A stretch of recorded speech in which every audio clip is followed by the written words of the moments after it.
சற்று முன் கிடைக்கப்பெற்ற மிக மிக முக்கியமான செய்தி ஒன்று வெளியாகி உள்ளது. கெத்தாக அதிமுகவின் அலுவலகத்திற்கு வரும் ஓ பன்னீர்செல்வம் அவர்கள் அதிமுகவில் இணைவது உறுதிதான் என்ற தகவலையும் நம்மால் பார்க்க முடிகிறது.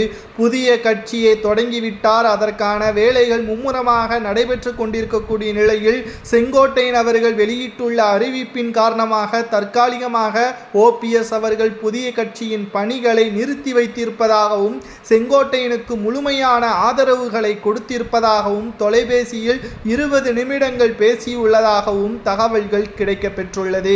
மேலும் செங்கோட்டையன் அவர்கள் OPS-இடம் வாக்குறுதியை கொடுத்துள்ளார். நீங்கள் நிச்சயம் அதிமுகவில் வருவது உறுதிதான் என்பதையும், தேவைப்பட்டால் நாங்கள் எடப்பாடியை கூட கட்சியிலிருந்து விலக்குவதற்கு தயாராக இருக்கிறோம். ஒருவருக்காக ஒட்டுமொத்த மூத்த நிர்வாகிகளையும் இழக்க தயாராக கிடையாது என்பதையும் தற்பொழுது செங்கோட்டையன் அவர்கள் OPS-இடம் தெரிவித்துள்ளார். இதனால் கெத்தாக அதிமுகவின் அலுவலகத்திற்கு OPS அவர்கள் வருவது உறுதிதான் என்ற தகவலும் தற்பொழுது கிடைக்கப்பெற்றுள்ளது. நேற்று செங்கோட்டையனின் பதவிகள் பறிக்கப்பட்ட நிலையில் இன்று ஈரோடு மற்றும் கோபிச்செட்டிப்பாளையத்தில் உள்ள 3000த்திற்கு மேற்பட்ட தொண்டர்களும் நிர்வாகிகளும் தங்களது ராஜினாமா கடிதத்தை அதிமுகவின் தலைமைக்கு அனுப்பி வைத்துள்ளனர். இது எடப்பாடிக்கு மட்டும்தான் சிக்கலா என்று கேட்டால் நிச்சயம் கிடையாது பாஜகவிற்கும். இதனால் பாஜக எடப்பாடிக்கு கூடுதலான அழுத்தத்தை கொடுக்க ஆரம்பிக்கும்.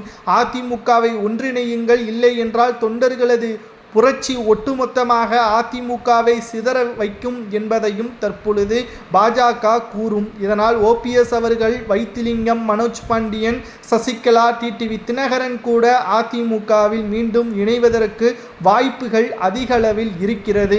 கெத்தாக அதிமுகவின் அலுவலகத்திற்கு மீண்டும் OPS அவர்கள் வருவார் என்ற தகவலையும் நம்மால் பார்க்க முடிகிறது. செங்கோட்டையன் அவர்கள் எடுத்த முடிவு சரியானதா அல்லது செங்கோட்டையனின் பதவியை எடப்பாடி பறித்தது சரியா? அதிமுகவிற்குள் மீண்டும் OPS அவர்கள் வரலாமா வேண்டாமா என்பதை உங்களது கருத்துக்களை மறக்காம கமெண்ட் வாயிலாக கூறுங்கள். இது போன்ற அதிமுக அரசியலை செய்திகளை தெரிந்து கொள்ள சப்ஸ்கிரைப் மட்டும் பண்ணிருங்க.